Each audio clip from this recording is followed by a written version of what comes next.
Hello students, welcome you all on the future defence academy YouTube channel. आज हम लोग बात करेंगे हमारे जो कंटिन्यूशन फॉर्म में जो क्लास चल रही थी, यानी कि हमारे प्रोनाउन का जो क्लासरूम चल रहा था, उसी को हम आगे आज अपने लाइव सेशन में ले रहे हैं।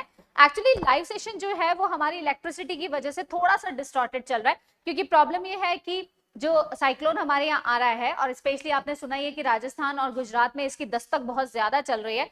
तो उस वजह से क्या है कि हमारे यहाँ इलेक्ट्रिसिटी का बहुत ज्यादा ब्रेकडाउन रहता है, और फॉर बिकॉज ऑफ दिस हम लोगों को कुछ क्लासेस रिकॉर्ड्स करके ही उसमें मेंशन करनी पड़ रही है। तो आई होप कि आप लोग प्लीज थोड़े से कुछ दिन, जब तक इस साइक्लोन का पूरा अफरा तफरी खत्म नहीं हो जाती, तब तक हम लोग इसको करेंगे। तो चलिए स्टार्ट करते हैं। हम यहाँ पर नेक्स्ट पे लेते हैं इसको पूरा, जो हम लोग कल कर रहे थे। जैसे कल हमने किया प्रोनाउन को रिलेशनशिप में लेना था, यानी कि इसके relation to subject verb agreement. जो सब्जेक्ट वर्ब एग्रीमेंट, इसको एक और नाम से भी जाना जाता है सब्जेक्ट वर्ब कॉन्कर्ड के नाम से। तो उसी तरीके से हम देखेंगे कि प्रोनाउन के वो फिक्स रूल्स जो अलोंग विद कुछ स्पेशल टॉपिक्स के साथ, या कुछ स्पेशल वर्ड्स के साथ, कुछ स्पेशल प्रपोजिशंस के साथ, किसके साथ आते हैं, उसके लिए हम लोग यूज करेंगे। देखिए, अगर जब दो सब्जेक्ट्स को एज वेल एज, या विद, या अलोंग विद, या टुगेदर विद, या एंड नॉट, या in addition to, but, besides, except, rather than, accompanied by, like, unlike, no less than, nothing but से जोड़ा जाए, तो वहां पर हमेशा पॉजेसिव, सॉरी, तो वहां पर हमेशा क्या होता है, पॉजेसिव प्रोनाउन का फर्स्ट सब्जेक्ट के अकॉर्डिंग ही हमारा वर्ब आता है। जैसे Rita as well as her friends has done her work. तो यहाँ पर एज वेल एज जो ज्वाइनिंग वर्ड है वो ये है, इससे पहले आ रहा है हमारा सब्जेक्ट वन, हर फ्रेंड्स है हमारा सब्जेक्ट टू। अब इसने क्या बोला है, सब्जेक्ट वन के अंदर, यानी फर्स्ट सब्जेक्ट के अकॉर्डिंग आना चाहिए। तो रीटा इज सिंगुलर, तो वर्ब भी कैसी यूज हो रही है, सिंगुलर वर्ब आ रही है, ठीक है। और प्रोनाउन भी रीटा के अकॉर्डिंग, क्योंकि फीमेल है तो फीमेल का प्रोनाउन क्या होता है, हर होता है, तो हर का इस्तेमाल किया जाए, यानी सिंगुलर आ रहा है। माई Reena along with her sister is doing her job. My friend Reena along with हमारा वर्ड हो गया, उससे पहले सब्जेक्ट वन रीना है, सिंगुलर है, इसलिए इज आ गया, और उसी के लिए यूज हो रहा है प्रोनाउन सिंगुलर के लिए, तो हर आ गया।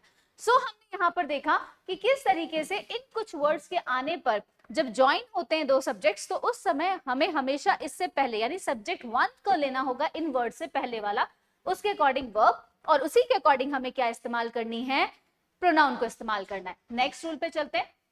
जब दो सब्जेक्ट्स को ईदर और, नीदर नॉर, या not only but also, none but से जोड़ा जाता है, तो पॉजेसिव प्रोनाउन हमेशा नियरेस्ट सब्जेक्ट के पास आता है, यानी जहां पर हमारा ब्लैंक आएगा उसके जस्ट पास में जो सब्जेक्ट रह रहा है उसमें आएगा। जैसे neither the staff member nor the manager was taking his task. तो स्टाफ मेंबर्स देखो कैसा है, प्लूरल है ना, प्लूरल आ रहा है, प्लूरल नाउन है। जबकि मैनेजर कैसा है, सिंगुलर है, सिंगुलर नाउन आ रहा है। अब इसने क्या बोला है, हमेशा पास, क्योंकि हमारा प्रोनाउन जहां पर है ब्लैंक वो ये रहा, यहां पर है, तो इसके पास मैनेजर पड़ेगा या इसके पास में स्टाफ मेंबर, भाई इसके पास में मैनेजर पास पड़ेगा, क्लोज। तो इसके अकॉर्डिंग सिंगुलर हमारा प्रोनाउन आ गया और सिंगुलर ही हमारी वर्ब आ गई। तो यहां पर हमने देखा नीदर नॉर, ईदर और, या नॉट ओनली बट ऑल्सो, ऐसे कंजक्शंस अगर यूज होते हैं तब इनके जो नियरेस्ट हमारा सब्जेक्ट होता है उसके अकॉर्डिंग हमें क्या यूज करनी होती है, हमारा प्रोनाउन आना चाहिए। आगे चलते हैं नेक्स्ट पे, रूल नंबर 3 देखते हैं। ईच एवरी, नीदर, ईदर या नाइदर, आइदर भी बोलते हैं, एनीवन का यूज सब्जेक्ट के रूप में हो, अगर यही सब्जेक्ट के तौर पे स्टार्टिंग ऑफ द सेंटेंस में यूज हो रहे हैं, तो पॉजेसिव केस का थर्ड पर्सन सिंगुलर आएगा, यानी थर्ड पर्सन का सिंगुलर पॉजेसिव केस होगा। जैसे neither of the two brothers has brought their luggage. तो यहां पर हमने क्या बोला, neither of the two brother, यानी दोनों भाइयों में से कोई भी नहीं लेकर आया अपना लगेज। तो देखो अपना लगेज होता है, उनका नहीं, तो पर्सनल सिंगुलर आना चाहिए, तो देयर की जगह, क्योंकि बॉयज हैं तो हिज यूज हो जाएगा। ईच वन ऑफ, यानी हर एक जना जो था, us is doing our duty properly. तो ईच वन ऑफ का अगर हम बात करें तो ईच वन ऑफ सब्जेक्ट के तौर पे आ रहा है, तो कैसा आना चाहिए, आर की जगह पर हम यहाँ क्या करेंगे, हिज ड्यूटी करेंगे, क्योंकि सिंगुलर की।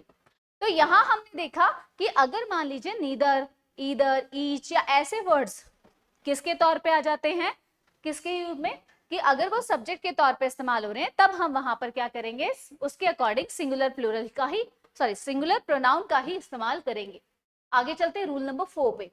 यदि कलेक्टिव नाउन, जैसे मान लीजिए ज्यूरी, आर्मी, ऐसे कलेक्टिव, हमने कलेक्शन नाउन पढ़ा था, कलेक्टिव नाउन, अगर ऐसे वर्ड्स आ जाते हैं और वो सेंटेंस में सब्जेक्ट की तरह पर है, और वो एक ही ग्रुप को बता रहे हैं, यानी उनमें कोई भेदभाव नहीं हो रहा, कोई लड़ाई झगड़ा नहीं हो रहा, वो एक साथ हैं, तब वो सिंगुलर ही कंसिडर किए जाते हैं। जैसे the jury has given their verdict, तो ज्यूरी हैज गिवन यानी पूरी ज्यूरी सहमत है एक डिसीजन पे, तो यहाँ पर अगर वर्ब सिंगुलर आ रही है तो इसका मतलब प्रोनाउन भी क्या आएगा, सिंगुलर। और हमेशा इनके लिए नॉन लिविंग थिंग्स के लिए क्या आता है, इट, तो इट का सिंगुलर फॉर्म होता है इट्स।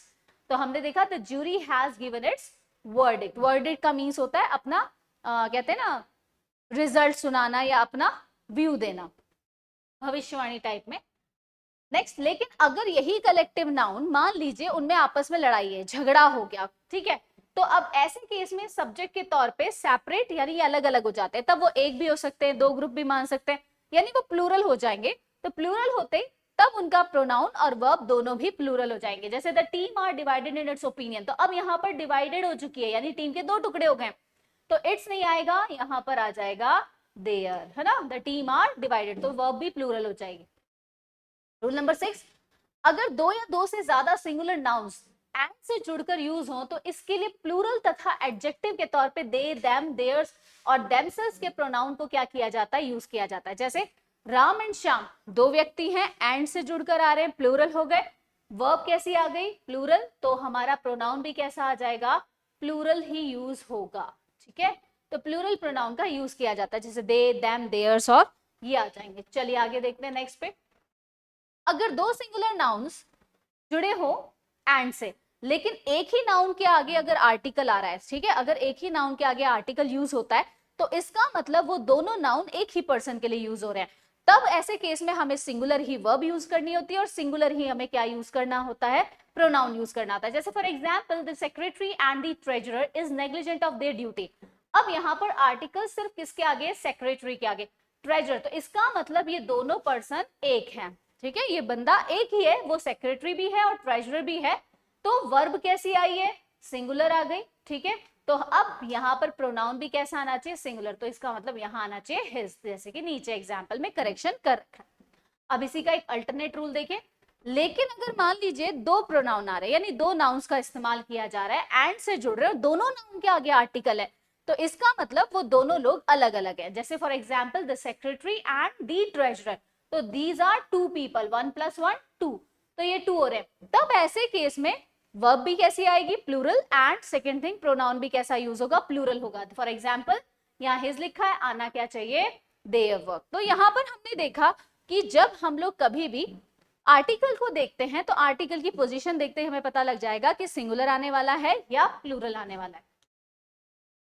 रूल नंबर 9, अगर दो या दो से ज्यादा सिंगुलर नाउन्स एंड से जुड़े हो, यानी मान लीजिए दो सिंगुलर नाउन थे और एंड से जुड़े हुए और उनके आगे ईच या एवरी का यूज हो रहा है, तो ऐसे में सिंगुलर प्रोनाउन, सिंगुलर एडजेक्टिव और सिंगुलर ही वर्ब आती है। क्योंकि हमने अगर याद हो, आपने पढ़ा था डिस्ट्रीब्यूटिव, ये कौन से प्रोनाउन होते हैं, डिस्ट्रीब्यूटिव होते हैं ना, ईच, एवरी, ईदर, नीदर, तो इनको जब हमने पढ़ा था तो इनको हमेशा कैसा कंसीडर किया जाता है, सिंगुलर कंसीडर किया गया था। तो ऐसे में अगर दो नाउन एंड से जुड़े हैं और उनके आगे एवरी या ईच लगा रहा है तो वो सिंगुलर ही होंगे, तो उनका साथ प्रोनाउन भी कैसा आना चाहिए, सिंगुलर आना चाहिए, ठीक है। आगे देखते हैं रूल नंबर 10, अगर मैनी के साथ में आर्टिकल ए और एन आ रहा है, देखिए फर्क होता है, जैसे ही आर्टिकल ए लगता है तो इसका मतलब आगे जो नाउन आएगा वो कैसा होगा, सिंगुलर नाउन होगा ना बच्चों। तो सिंगुलर नाउन होगा तो सिंपल सी बात है, मैनी का वर्ड, मैनी जब आता है, सिर्फ मैनी आता है तो प्लूरल आता है, ओके।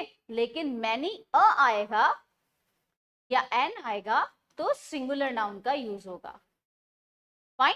अब देखिए मैनी ए और एन सिंगुलर नाउन का यूज करते हैं तो सब्जेक्ट के तौर पे सिंगुलर प्रोनाउन और एडजेक्टिव का यूज होता है। जैसे मैनी अ सोल्जर, तो सोल्जर सिंगुलर नाउन है, फिर हैज आ गया, फिर प्रोनाउन भी कैसा आया, सिंगुलर आया, his death in the battle field.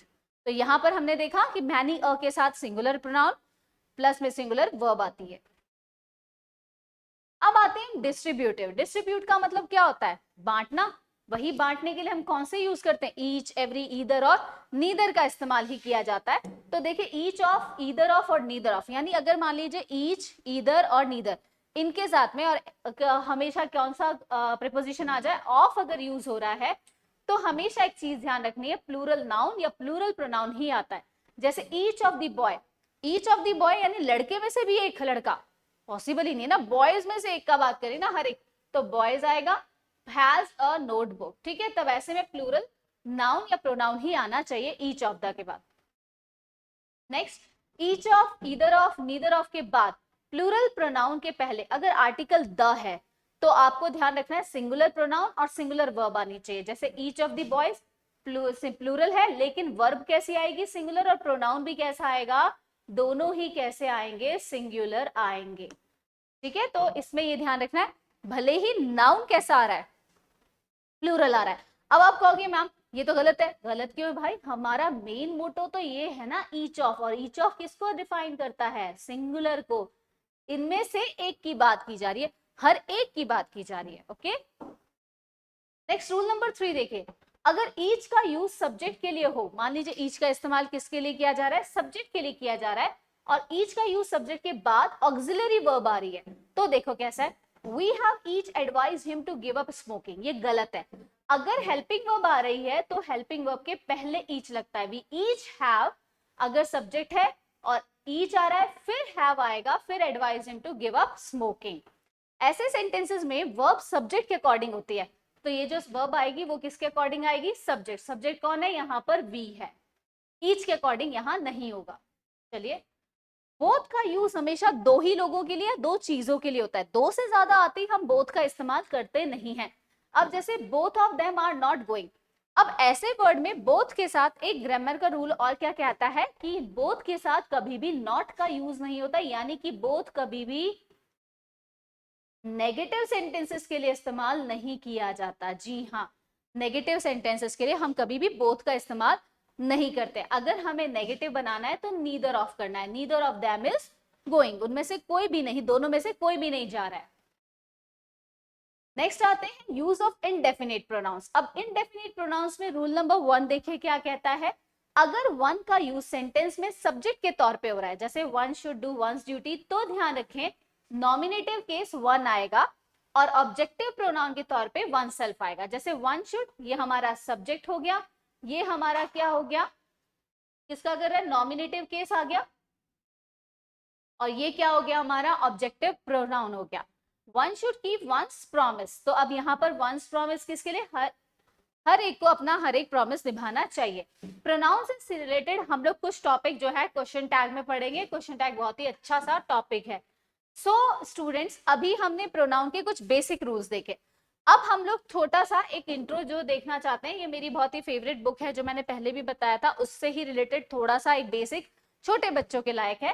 Pronoun का जैसे हमने बात की, प्रो का मीन्स होता है फॉर, और नाउन का मीन्स हो गया नेमिंग वर्ड्स, तो नेमिंग वर्ड्स के लिए इस्तेमाल होने वाला क्या हो जाएगा, प्रोनाउन हो जाएगा। तो यहां हमने देखा a word that is used for noun is called pronoun. Kinds of noun हम लोग प्रोनाउन कर चुके हैं अच्छे से, ये टेबल हम सारी कर चुके हैं, इंटेरोगेटिव किसे कहते हैं, ये सारा हमने कर लिया है। तो ज्यादा हमें ये सारी चीजें आपको मिल जाएंगी, जिनको भी इसके पीडीएफ चाहिए प्लीज आप हमें कांटेक्ट कीजिए और मैसेज कीजिए, नीचे व्हाट्सएप नंबर गिवन है। और अगर आज की छोटी सी क्लास, क्योंकि हमारा टॉपिक प्रोनाउन फिनिश हो गया है, तो अगर कोई भी डाउट या क्वेरी हो तो प्लीज हमें इन्फॉर्म कीजिए, और अगर अच्छा लगे वीडियो तो छोटा सा एक लाइक बटन होता है, उस पर टच कर दीजिए एंड छोटा सा कमेंट दीजिए एंड लाइक करके शेयर एंड सब्सक्राइब कीजिए। थैंक यू सो मच, जय हिंद, जय भारत।